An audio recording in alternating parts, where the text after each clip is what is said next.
applicants, will you recommend the Job Guide 360 interview guide to prospective job seekers?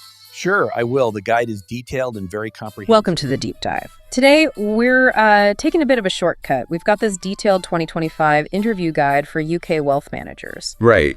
And our mission isn't really about the job hunt itself, but more about, reverse engineering the professional blueprint. What do top firms actually want? Exactly. It's like an inside look because the questions they ask, well, they reveal their priorities, don't they? It's not just ticking boxes on finance knowledge. Yeah. It's about the strategic thinking, the regulatory awareness, and those crucial soft skills. So yeah, by breaking this down, you get a real sense of what success looks like in this field now.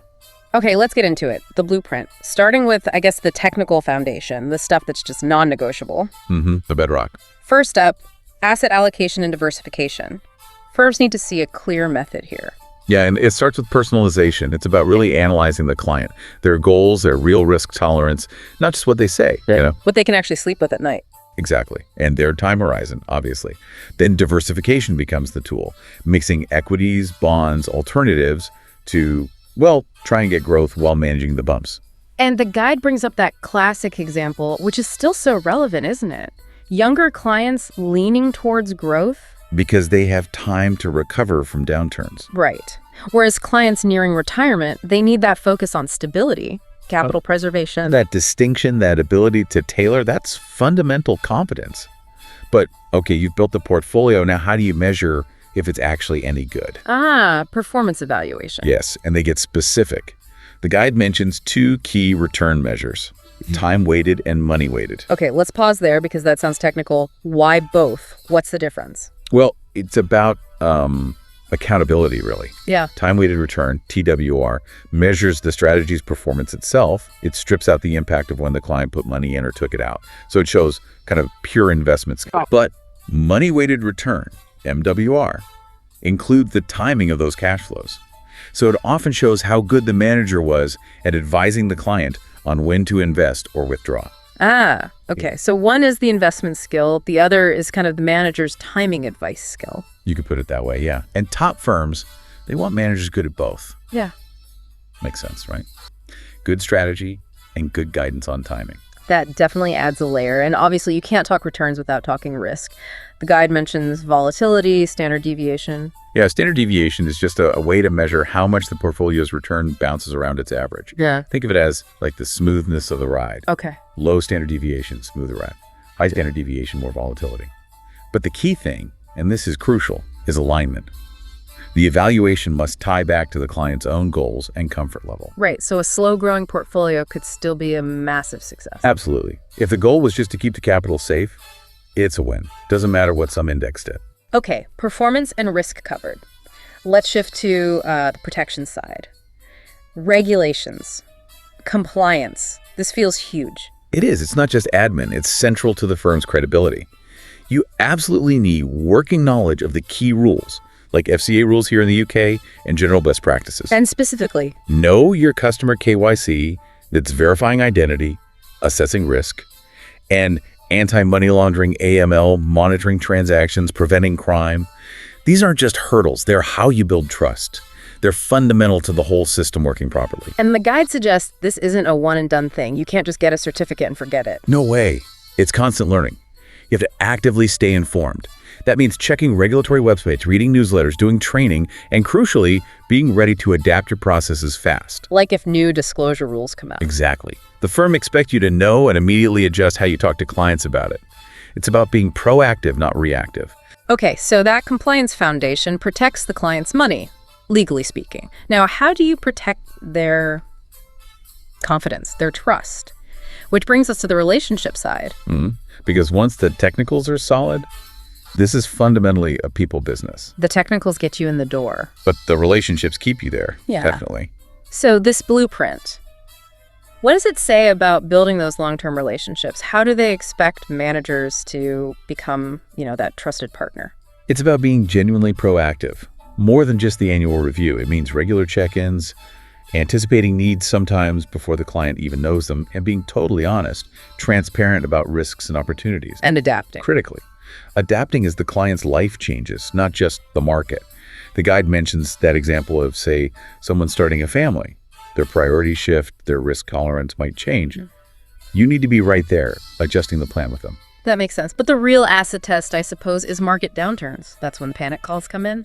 That's the stress test, yeah. For the manager as much as the client, the key is how you handle those conversations. You need transparency, empathy, explain what's happening, acknowledge their fear. And then you gently pivot back to the long-term plan, remind them why the portfolio is structured the way it is. You have to be that calm, steady presence, clarity and care. That's the goal. So you're part financial advisor, part behavioral coach. In those moments, absolutely. Yeah. But what about genuinely difficult clients? Maybe someone pushing for a really risky move you strongly advise against. The approach there is first, listen. Really listen. Understand why they're anxious or pushing.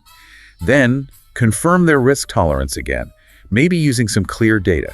If needed, you might adjust the strategy slightly, maybe make it a bit more conservative to give them comfort, but without totally derailing the long-term goals. And communication is key there too. Crucial. Clear, simple language. Frequent updates maybe, just to rebuild that trust. This leads straight into ethics, doesn't it? Balancing the firm's need for growth, maybe sales targets, with what's truly best for the client. The guide says prioritize suitability over quick wins. But how does that work in practice? The ethical tightrope. It's a real friction point. Yeah. The answer firms want to hear is about long-term value. You explain that making the right ethical call, even if it means losing a sale today, Right. builds much more value through client loyalty and referrals down the line. You need to show you have a rigorous process for understanding needs before recommending anything. And you need the confidence to say, actually, this product isn't the right fit for you. So integrity pays off in the long run. That's the argument. That long-term trust is far more valuable than any single commission. And underpinning all this relationship stuff is clear communication. Any specific techniques highlighted? Active listening is huge. Showing you've heard them, maybe by paraphrasing their concerns back. And being a translator, taking complex financial ideas and making them simple. No jargon. Keep it straightforward. Exactly. And stay in touch. Consistent, timely contact, especially when markets get choppy. It's all about maintaining that proactive confidence. Okay, let's pivot to the third area. Strategic. It's about the business and handling the pressure. Yeah, the manager has to be part of the growth engine too. So finding new business, getting referrals, how? Strategy here is about building trusted networks. Networking with other professionals, accountants, solicitors, people who share your standards. It's also about using market research, maybe identifying demographic trends, and then doing personalized outreach. So it's not just cold calling. Not effectively, no.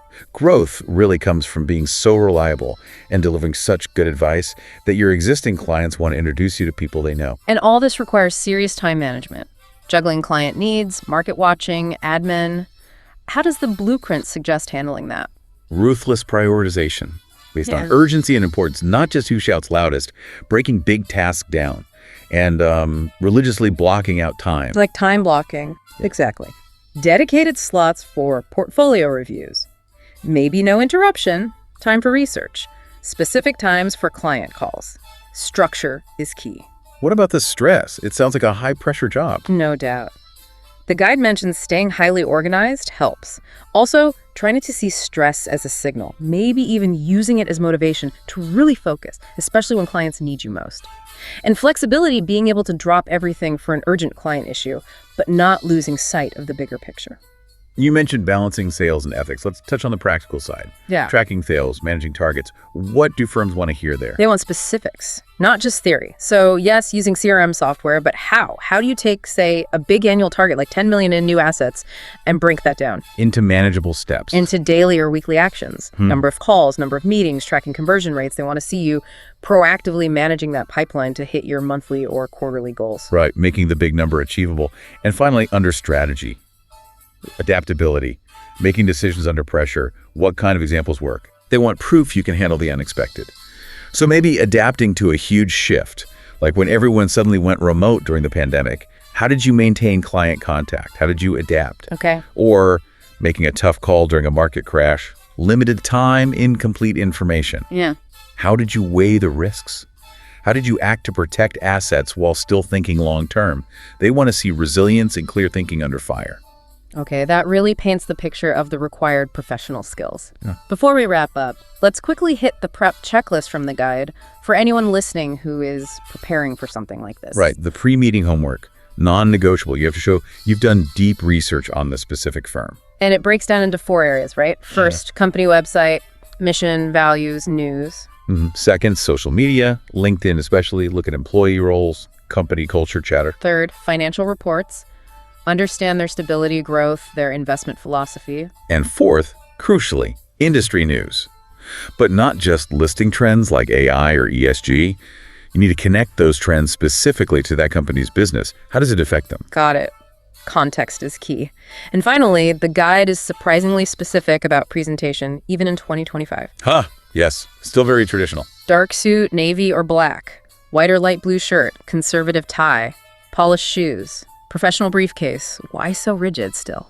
Well, it's about projecting stability, competence, trustworthiness. You're dealing with people's life savings, sometimes generational wealth. It's a visual shorthand for seriousness and respect for the responsibility, I think. Fair enough. So, pulling this all together for you, the listener, this deep dive shows modern wealth management rests on 2 legs, really. Absolutely. On one side, meticulous technical skill and compliance, the KYC, AML, TWR, all that. And on the other, profound client empathy and trust managing fear, handling tough talks, building relationships. It's that constant balancing act. The volatility of markets meets the volatility of human emotions. Which brings us to our final thought for you to mull over. The job demands expertise in both those volatile areas, markets and emotions. Which skill set do you think is ultimately harder? Harder to train, harder to maintain over a long career? The technical side, like KYC rules and calculating returns, or the empathetic side, like calming a panicked client during a crash? And maybe think about how tech AI, automation and compliance, or even portfolio building, how might that shift the balance between those 2 essential pillars? Where will the human value really lie in the future? Something to consider. Thank you for sharing your sources with us for this deep dive. My pleasure. We'll talk to you next time.